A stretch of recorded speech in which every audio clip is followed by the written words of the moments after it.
Jim Jones goes off on Cam and Well, it Mase. is what it is, you heard? Keeping it Cam right now. He just did the interview with 50. Them niggas be on my dick, right?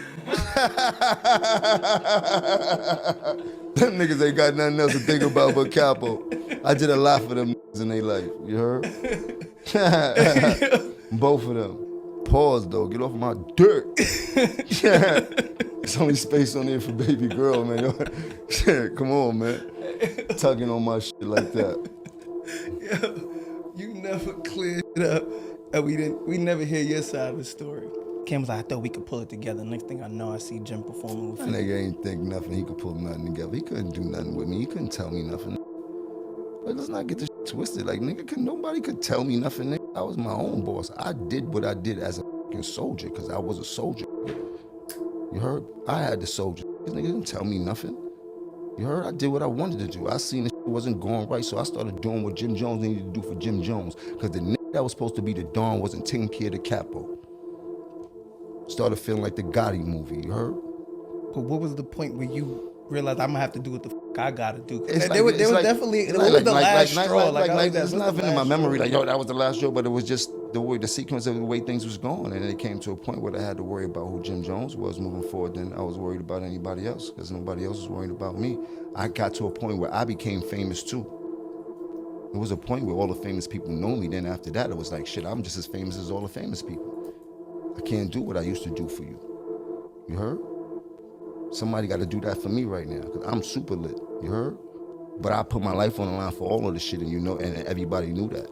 But niggas wasn't doing the same thing in return.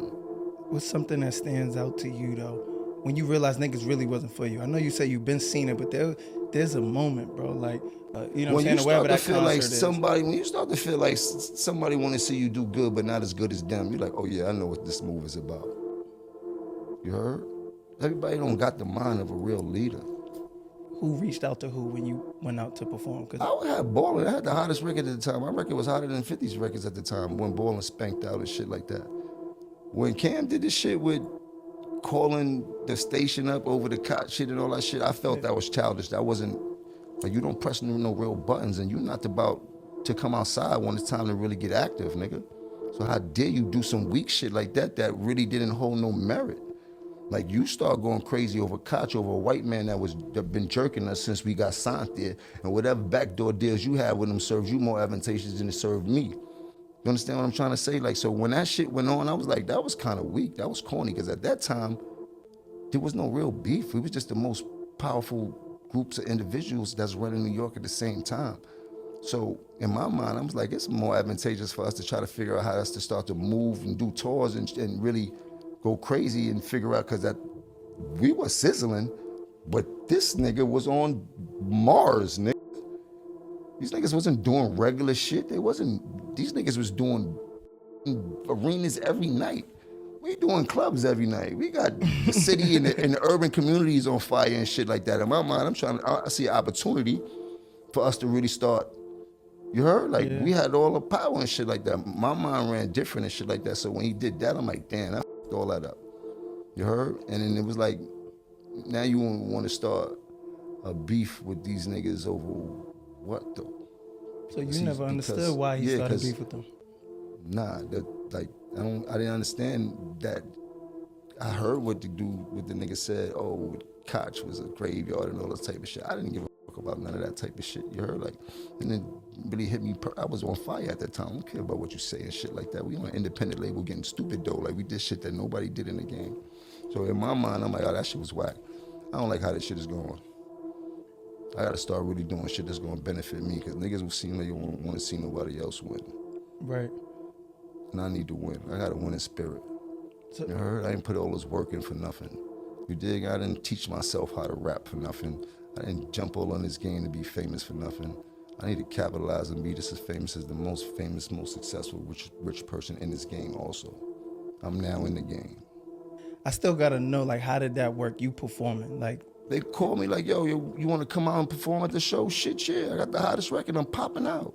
And I wish a nigga would look at me sideways, think they gonna do anything funny. I'm with all of that.